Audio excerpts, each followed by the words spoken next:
네, 이번에 다뤄볼 내용은 그 CSV를 불러왔더니 점좌표로 나타난다. 시궁구 CSV 데이터겠죠. 그런데 이제 그러다 보니까 나는 이거를 가지고 이제 공간 분석이나 아니면 뭐 시각화를 해야 되는데 점좌표라서 이걸 사용을 할 수가 없다. 라는 이제 문제에 대해서 이걸 어떻게 해결을 해야 할까를 이제 한번 정리를 해보겠습니다. 어, 일단은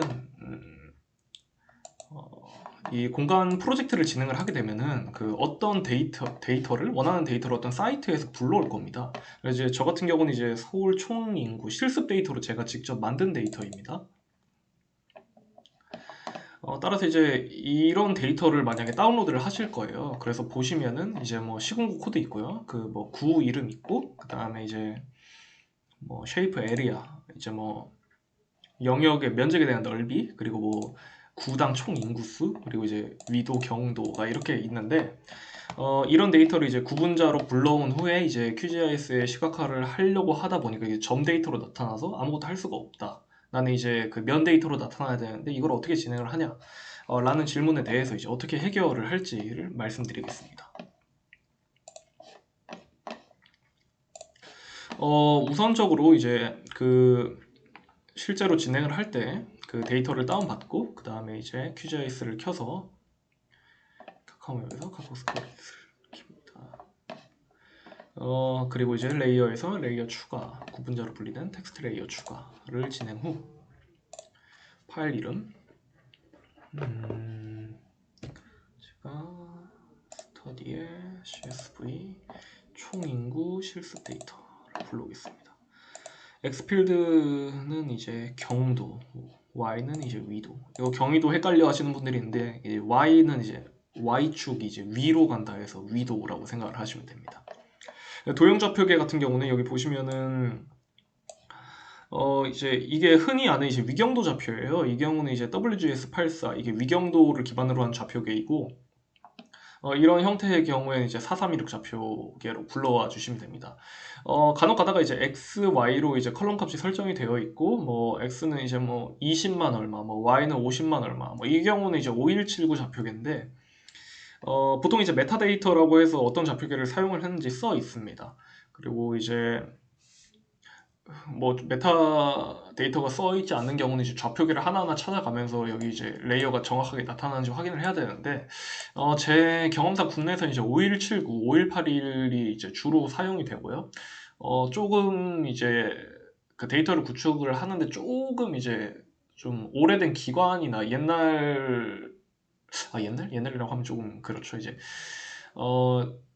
좀 이제 기관이 생긴 지 오래된 기관 같은 경우에 좌표계를 뭐 5174나 이제 그 과거 좌표계를 좀 사용을 하는 경우가 있는데 좌표계 같은 경우는 이제 구체적으로 어떻게 만들어지나를 하려면 이론을 완전히 아셔야 합니다. 근데 그러기에는 이제 분석하는 데는 크게 중요한 점이 아니라서 그냥 이제 저희가 R이나 파이썬 같은 경우도 이제 인코딩이 맞지 않으면 글자가 깨지잖아요. 그런 느낌으로 받아들이시면 될 것 같습니다. 좌표계도 이제 그 데이터에 맞는 좌표계가 있는데 그걸 정확하게 맞춰주지 않으면 데이터가 깨진다. 데이터가 제대로 나타나지가 않는다. 이 정도로 이제 알아두시고 국내에서는 이제 5179, 5181로 한번 해보시고 그러지 않으면 이제 5174나 뭐 5180 같은 좌표계를 맞춰주면서 이제 그 정확한 위치에 시각화가 되면은 그걸 이제 다른 이름으로 저장을 해서 좌표계를 맞춰주시면 될 것 같습니다.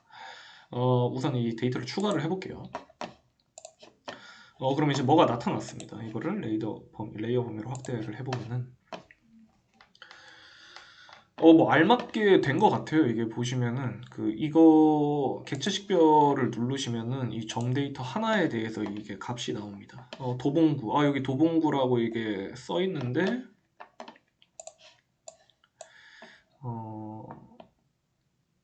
잘 위치가 된 것 같아요. 그런데 우리는 이제 이거를 따라서 몇 레이어로 나타내야 이 불러온 정보에 대해서 뭐 단계 구분도를 쓰든지 공간 분석을 하든지를 하는데 그게 지금 안 되는 상황입니다. 따라서 그걸 이제 어떻게 해결을 하는가를 말씀드리겠습니다. 바로 전 영상에서 한 이제 레이어를 불러올게요. 서울시군구 5179 레이어를 불러와서 보시면은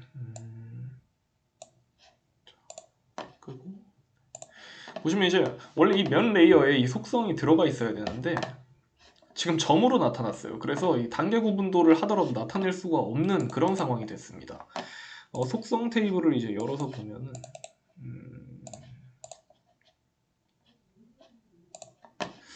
이제 이게 이제 실습 데이터, 점으로 나타나는 데이터고요. 이게 이제 기존의 면 데이터입니다. 그래서 우리는 이 데이터가 여기 면 레이어에 담겨져야 되는데 그러지 못하고 있어요.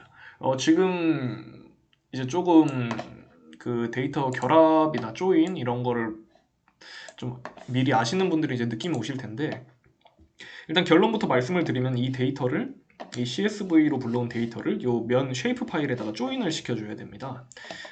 이 면 레이어가 이거 같은 경우는 생성된 이유가 여기에 이제 그 지리 쿼리 포스트 SQ 포스트그레 SQL이나 이런 데서 보면 이제 지옴이라고 해서 지오메트리에 대한 이런 속성이 있는데 QGIS는 그걸로 이제 시각화를 해줌으로써 이 속성 테이블에는 별도로 이제 표시를 하지 않고 있어요. 이제 그 값이 있기에 이건 면이 된 거고 이건 단순 CSV라서 이제 점으로밖에 나타나지 않는 겁니다. 따라서 이제 이 값을 이 면 레이어에다가 결합을 해주면 되는데, 그렇다면 이제 단순하게 그 데이터 전처리를 할 때 그 이너 조인과 같은 원리입니다. 따라서 이거는 이제 이너 조인보다는 이 면 레이어가 있는 요 속성 테이블을 기준으로 이 데이터를 이제 레프트 조인을 진행을 해줘야 하는데, 두 개 보시면 기준이 필요하겠죠. 그렇다면은 따라서 보시면은 이 기준값 유니크한 이 pk 값이 두 개 다 존재를 합니다. 시궁구 코드 컬럼명도 마침 똑같네요. 그래서 이 값을 통해서 그 이제 레프트 조인을 진행을 하셔서 여기에 데이터가 생성이 되면은 그거를 통해서 이제 단계 구분도나 이제 공간 분석을 진행을 해주시면 될 것 같습니다. 하는 방식은 이 면 레이어에서 속성을 연 후에 조인 그 이점대 같은 경우는 이제 결합으로 되어 있습니다. 아이콘은 똑같고요. 이제 새 조인 추가하면 저희가 쓸 서울 총인구 실습 데이터 조인 필드 시궁구 코드 대상 필드 시궁구 코드 이제 조인 필드에서 어떤 걸 기준으로 할 거냐를 이제 체크를 해주는 거고요. 지금 보면 이제 자료형이 하나는 인트형이고 하나는 이제 문자형이라서 조금 데이터가 많을 경우에는 에러가 날 수도 있습니다. 일단 한번 진행을 해볼게요. 이 조인된 필드는 이제 체크를 해서 원하는 것만 체크를 하실 수도 있고요. 저희는 지금 실습이니까 이거 체크를 풀어주면 전체가 다 되거든요. 전체 다 한번 조인을 진행해 보겠습니다. 적용 확인. 그래서 이거를 다시 속성 테이블을 열어보면은 네.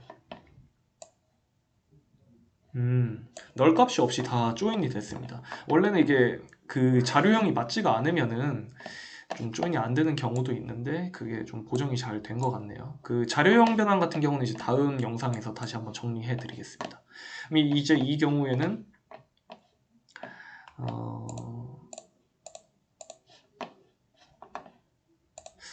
이게 앞에 들어왔는데 총 인구가 이렇게 있죠.